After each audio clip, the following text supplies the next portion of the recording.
Bom, pessoal, olá, aqui é o Márcio Cabe. É a minha primeira entrevista para o Receitas para Ser Feliz.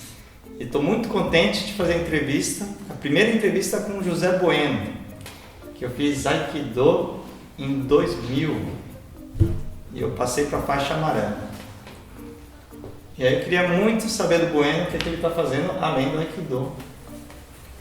Fala um pouco do Aikido primeiro, porque muita gente acho que nem conhece, ou tem aqueles estereótipos do que é Aikido.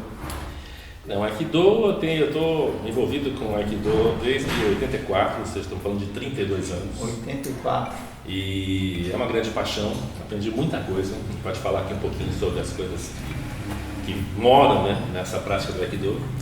Mas eu vou começar por uma que é a ideia do faixa preta, né? Que o faixa preta é um faixa branca que não para, é um faixa branca que nunca parou. Então eu sou o grande faixa branca que continuo praticando, continuo treinando, né? Acho que não é nenhum lugar de chegada, né? É uma certa teimosia, uma certa consistência assim, de prática. E as coisas que eu trago, assim, o que é o Aikido? O Aikido, qualquer conversa sobre artes marciais sempre remetem a alguns gestos, assim, as pessoas falam em arte marcial e já tem o imaginário, alguma pancada, algum grito, alguma fantasia, né? Tem muita coisa povoando assim, o imaginário das pessoas com relação às artes marciais em geral, né? Que pertencem ao mundo oriental. O que eu posso falar assim, em pouquíssimas palavras, que é aprendizagem, algo que ficou para mim, tudo que eu falar aqui em termos de receitas de felicidade são receitas que funcionaram para mim. Ou seja, eu sou incapaz de sugerir receitas para alguém, acho que é muito íntimo felicidade, né?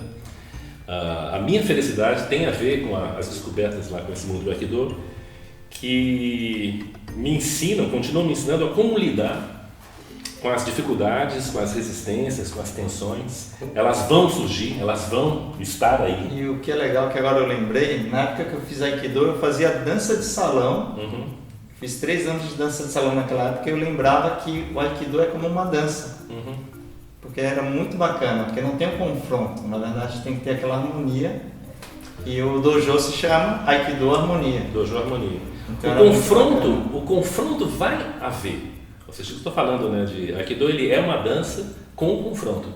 As dificuldades, a pressão, as tensões, elas vão acontecer. A dança do Aikido é como você absorver essa situação de realidade, com leveza, com simplicidade e com um certo humor, ou seja, com certa graça.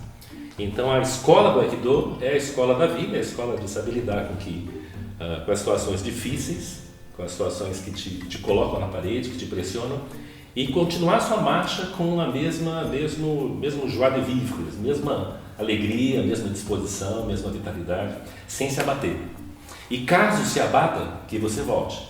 Isso acho que é uma outra coisa muito presente no treino do Aikido, que é incluir as quedas no teu mapa de vida.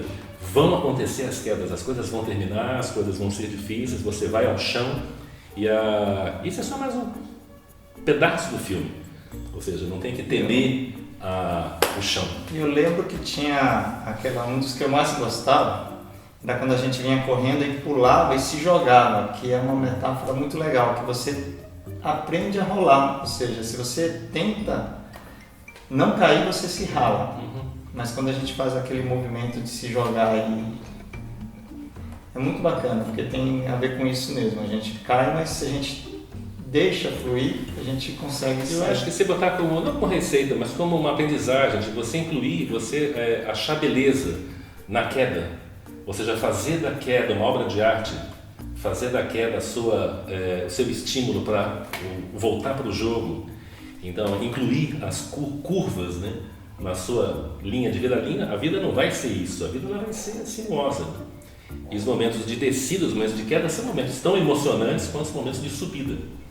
Então é algo que às vezes eu vejo pouco assim na praça, né, no nosso entorno, escolas ou práticas ou experiências que nos ensinam a cair, que nos ensinam a terminar, nos ensinam a ir até o fim, né? O Aikido é bem legal. Muito legal. E uma coisa muito legal é que eu fiquei muitos anos sem encontrar o Bueno Sensei, e aí quando eu encontrei novamente ele estava com um projeto muito bacana, chamado Rios e Ruas, ou Ruas e Rios. Rios e Ruas, a ordem dos fatores não altera o produto. Conta aí um pouquinho desse projeto que também é muito bacana. Rios e Ruas, em pouquíssimas palavras, tem a ver com o encontro meu com o Luiz de Campos Júnior, isso em 2010. E ele trazendo a experiência dele acadêmica, né, dos rios urbanos, ou seja, ele já há mais de 15 anos estava envolvido com essa realidade, mas no contexto escolar, no contexto universitário, trabalhando com professores, com alunos, né, da escola pública, das escolas privadas. E quando a gente se encontrou, ele trouxe essa realidade dos rios invisíveis. Isso me tocou, me perturbou, saber que São Paulo tem centenas de rios que são ignorados. E pela minha natureza sinestésica, se eu posso dizer assim, eu o provoquei a gente gerar alguma experiência com essa informação. Ou seja, tudo que eu aprendi com Aikido foi por meio da experiência, foi por meio do corpo. Aí eu trouxe essa minha memória para sugerir ao Luiz que a gente fizesse alguma coisa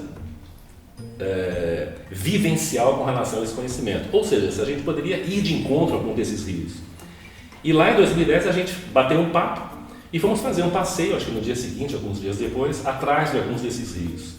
E a gente, a 5 metros de passeio lá da minha casa, lá no Butantã, a gente localizou uma nascente de rio. Que bacana. E é uma coisa que a gente não consegue nem imaginar em São Paulo. Um rio, uma nascente. Os rios, o pensamento nosso vai para o Pinheiros, vai para os grandes rios, né? Então, Rios e Ruas é um trabalho que, a partir dessa data, a gente vem fazendo assim consistentemente, que é aproximar as pessoas da presença desses corpos d'água na cidade que estão aguardando voltarem, porque a maioria deles estão cobertos. Por acaso eu estou com a camisa, por acaso não, acho que eu vim fazendo a propaganda dos rios, né? A gente é o nosso patrão. Gente, é um mapa dos rios. É o nosso melhor cliente, é o nosso melhor patrão. A gente trabalha a favor dessas águas e levando as pessoas a um trabalho que é menos ambiental e mais social. Ou seja, os rios eles estão cobertos porque as pessoas cobriram o seu olhar para eles. Ou seja, São Paulo sofre de uma falta de percepção crônica de milhões de pessoas. Então é lá que a gente vai abrir os rios, no olhar das pessoas, e quando a gente tiver algumas dezenas de milhares de pessoas vendo esses rios, elas vão querer, elas vão cuidar, elas vão proteger. Por hora o trabalho é esse, acho que é... Nossa, é muito legal. E tem tudo a ver com o Aikido, porque o Aikido, quando fala de Aikido, água me lembra Aikido, porque tem a ver com não desviar, né? Você seguir o fluxo. Você está na fluxonomia e com a Lara, eu acho que a relação que a gente tem com esse conceito do fluxo, ela é física no Aikido. E ela é física no Rio. Ou seja, fluxo não é uma metáfora, não é uma ideia. Fluxo é uma atitude, é um jeito de funcionar, é um jeito de viver a vida, viver em fluxo. Aliás, e uma coisa legal do fluxo, falando em fluxo que é bonita, que o Rio ensina, o fluxo é muito mais famoso do que a contenção. Para ter fluxo, tem que ter contenção, tem que ter borda. Então, se não tiver borda, ou seja, se não tiver lastro, limite, se não tiver fronteira, você vai ter um brejo. Você não vai ter fluxo, você vai ter um grande pântano. Para ver fluxo, ter a beleza de um rio correndo, você precisa se dedicar à contenção. Nossa, qual é a contenção que permite o fluxo? Só que a contenção é menos famoso do que fluir. É muito legal falar, eu estou fluindo na vida, enfim, mas quais as bordas do teu fluxo? Isso é legal porque a gente vê muita gente hoje falando de viver com propósito, mas esquece que tem que estudar, que tem que praticar, que tem que pôr a mão na massa. E tem tudo a ver com isso. Tem um lado entre aspas, chato, quando você quer algo que é o dedicar. Não, que é para você pintar, você vai ter que ter uma tela bem esticada para poder pintar. Tem que haver um rigor. No tatame do Aikido, se um tatame todo meio enrugado, todo meio desalinhado, vai prejudicar a tua diversão, a tua aprendizagem. Tem que haver um certo rigor. Eu chamo essa borda de rigor, que deve ser bem-vindo, deve ser incluído também no nosso mapa de vida, né? As bordas do rigor. Nossa, muito legal. E uma coisa mais legal ainda, essa notícia você não sabe. O meu filho de 13 anos, eu falei, não, aquele meu amigo que a gente encontrou, ele, não, mas onde que é? Ele quer ir lá no domingo. Todo domingo, fala aí, domingo. Não, todo domingo, uma vez por mês. Primeiro domingo do mês, a gente tem feito uma prática regular no Dojo Harmonia, que é de apresentar o Aikido segundo a minha percepção, segundo a minha visão. Eu acho que o Aikido é muito pessoal, acho que não existe uma visão única. Cada professor tem o seu olhar. Sim. Eu tenho meu próprio olhar como arquiteto, como artista, como estudioso dos rios, como fotógrafo, como ciclista. E aí eu partilho essa percepção do Aikido com convidados que estão sempre e meu filho chamados. de 13 anos me cobrou para eu ir lá. Então, Domingo, agora, primeiro domingo do mês, sempre. Bota aí na... olha que interessante. Agora eu vou voltar para o Aikido por conta do meu filho que deu uma motivada para a gente ir. Lindo. E está mais do que na hora, porque é interessante. Eu parei, eu fiz até a faixa amarela e hoje eu fico pensando, né, que o Aikido é a metáfora da vida. Porque a gente vai aprendendo, como você falou, no corpo e a gente vai aplicando na vida. E aí está na hora de eu voltar a praticar. Que para aprender sobre leveza, aprender sobre simplicidade, aprender sobre diversão, aprender sobre aceitação das quedas, aprender a lidar com a diferença, com o confronto, com a resistência. É uma universidade assim para viver, não tem a menor dúvida. E só que a aprendizagem é que ela vem pela experiência, ela vem pelo corpo.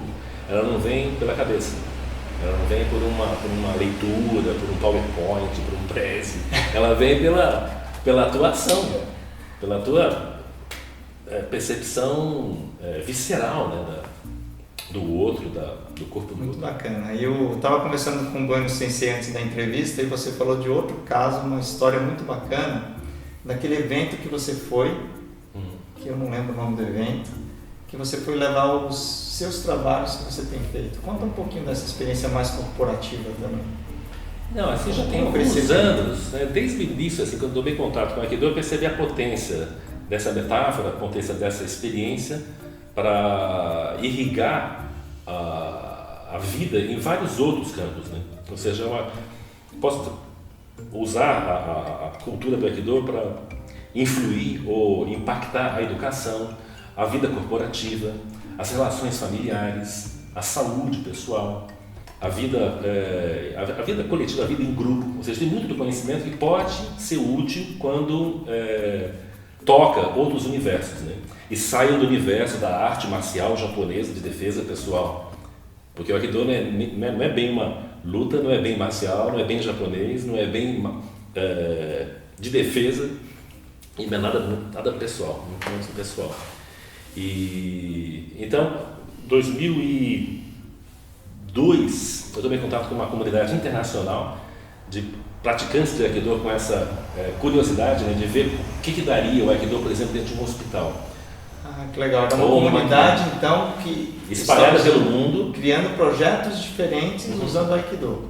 E eu levei, a primeira participação minha nessa rede foi uma conferência em Chicago, e na ocasião eu levei a minha experiência partilhando o Aikido na periferia, ou seja, a gente durante 7 anos trabalhou levando o Aikido como linguagem para acessar a comunidade aqui no Jardim Jaqueline, aqui em São Paulo. Levei a experiência, na ocasião, que estava começando, né, no mundo corporativo, que era o meu trabalho na Manakei. Nossa, ou seja, onde a gente usava o Aikido como metáfora para falar de uma liderança menos competitiva e mais colaborativa, menos violenta e mais solidária, mais consciente, mais presente. O Aikido era... A gente começava o programa com o símbolo do Aikido como estímulo, né? Que é tudo que se fala hoje de liderança. Isso eu estou falando de 2010, de 2000, tem mais ou menos 15 anos. Nossa, 2000. E um terceiro trabalho que eu levei para essa conferência em Chicago foi um trabalho voluntário esse com jovens especiais. Ou seja, foi um professor que soube da prática do Aikido, tinha um grupo de alunos da ADERE, e a gente durante uns 2 anos, ou um pouquinho mais, a gente trabalhou também como uma linguagem de comunicação com jovens especiais. A gente deve ter atendido cerca de 30 jovens. Um deles está assim, à beira de se formar faixa preta, o Fernando Oliveira. E ele vai devagarzinho, ele vai do jeitinho dele, grande dificuldade de fala, de comunicação, mas é um querido, né? Não sei se a gente conseguiu tocar. Então tem vários projetos. Recentemente teve um trabalho no Oriente Médio de aproximação de árabes e israelenses usando a linguagem do Aikido. Nossa, ou seja, todo aquele mundo árabe em torno de Israel, reunido na Grécia, reunido em Chipre, para lembrança, né, de que somos uma família só, de que somos uma mesma humanidade, né? Quando começaram a dividir a humanidade em raça, você é japonês, você é amarelo, eu sou branco, o outro lá é preto. E a gente tem que assumir que isso aí é uma grande asneira que nos separa. Você é velho, eu sou jovem, ele é criança. Essa mania de separar nos distancia, nos descola. Quando a gente fala do Aikido, a gente fala de ir para um lugar onde a gente relembra a nossa semelhança. Você falou uma coisa interessante, porque eu costumo brincar assim, que eu era corintiano. Eu falo, desculpem os corintianos, mas eu era corintiano e não sou mais nenhum time. Mas olha, vai vendo centro e periferia. Corinthians, São Paulo, Santos, Palmeiras. Depois que a gente começa a se envolver em outras questões, eu não quero que meus filhos torçam para nenhum time, porque é o que você falou, é um contra o outro. Eu aprecio o futebol, mas aí fala, não, mas se não tiver o time, você vai perder a graça. Será? Tem que apreciar sem aquela rivalidade. Se continuarmos chamando de centro e periferia, se a gente chamar de cidade, será que vai perder a graça? Ou será que a gente vai... a gente perdeu o fio da meada, a gente perdeu em algum momento, a gente talvez não tenha começado a separar muito. E tem que ter outro olhar. Eu lembro do Tião Rocha, que eu vi um vídeo na internet, que ele fala que ele pegou o futebol e ele colocava as pessoas assim, o jogador ficava um amarrado no outro. Aí o que era uma competição virou uma diversão, ficou uma coisa engraçada, divertida. Então ele ressignificou o futebol. A gente acabou de ficar eu sou meio cauteloso isso aí para não criar nenhum clima. Você fala do Corinthians aqui, a torcida corintiana já vai ficar contra. A gente acabou de terminar as Olimpíadas, né? Mas é uma apologia da competição.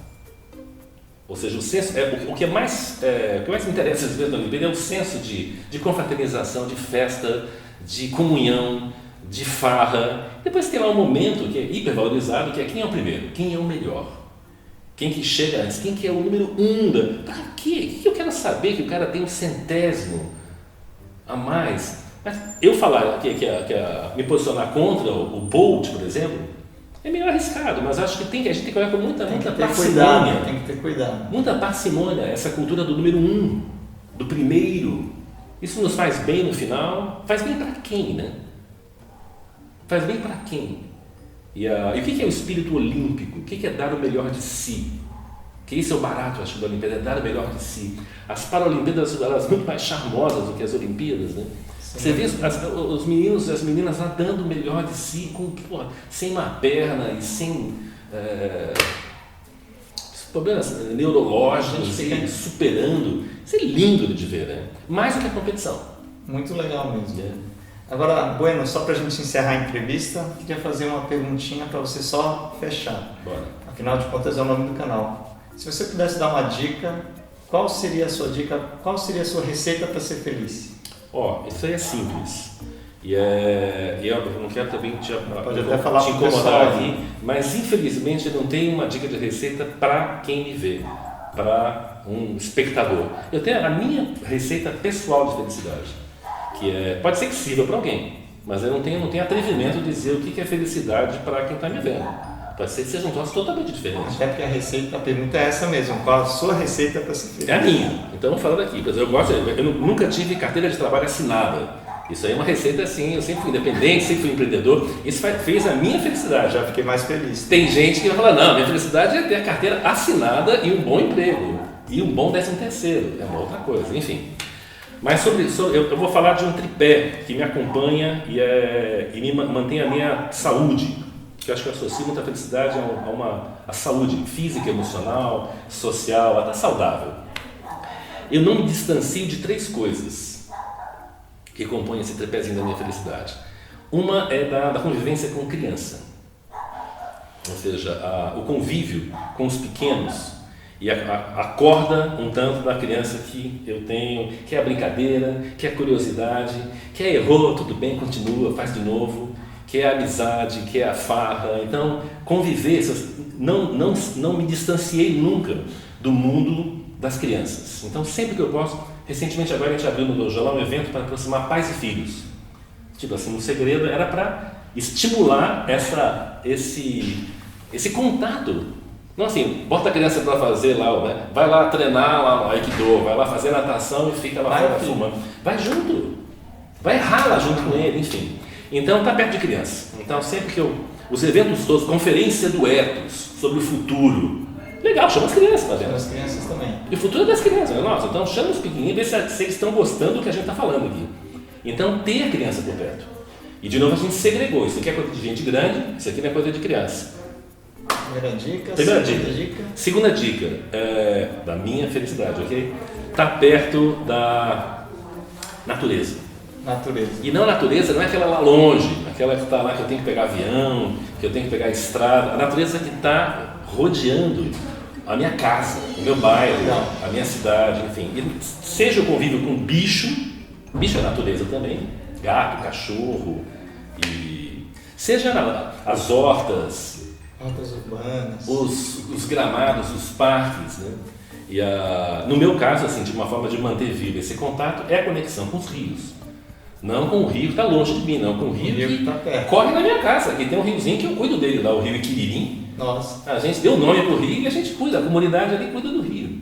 É um jeito de manter conectado e aprender com a natureza, aprender com as forças naturais, das quais nós somos feitos também. A gente não foi feito de material diferente do abacate, do peixe, do cachorro. A gente é feito da mesma matéria. Terceira coisa que me mantém vivo, me mantém feliz, me mantém saudável, é estar próximo da arte. E não só como consumidor de arte, de ver cinema, de ouvir música, enfim. Estar envolvido com a produção artística. Simples, o desenhar, o cantar, o dançar, o pintar. Atualmente eu sou um aprendiz de pandeiro. Eu sou um estudioso de pandeiro. E você vai aprender sobre ritmo, sobre harmonia, sobre fluxo, com pandeiro na mão. E aí te bota no lugar, te bota de faixa branca de novo, você não sabe nada de pandeiro, então você se atrapalha, você vai. Então você mistura a criança com a arte, mas gosto dos desenhos, gosto de me arriscar na música, no canto, no violão, e não como um expert, não como um artista profissional, que eu não sou, mas como alguém que gosta da arte. Se reconhece como um ser capaz de produzir arte, fazer da fala uma expressão artística, fazer da postura uma expressão artística. Então, criança, natureza e arte. Minha equação. Agora, acha a sua e qual que é o teu tripé que te faz bem. Isso não tem a ver com ganhar dinheiro, com ter poder, tem a ver com se sentir bem. Nossa, e me inspirou muito porque o que estava vindo forte nas últimas semanas para mim é usar o origami como arte. É uma coisa que eu sou bom, mas eu não estou ativando. Ative. Tá vendo? Então já me inspirou aqui também. Gente, adorei a entrevista com o Bueno Sensei, uma honra. Minha primeira entrevista para o canal. Curtam o nosso canal, se inscrevam no canal do YouTube e sei lá onde vocês estiverem, se inscrevam no nosso site. E é isso aí, pessoal. Obrigado pelo convite. Adorei. Obrigado pelo convite. Obrigado por me ouvir até agora. Se está aí ainda ouvindo.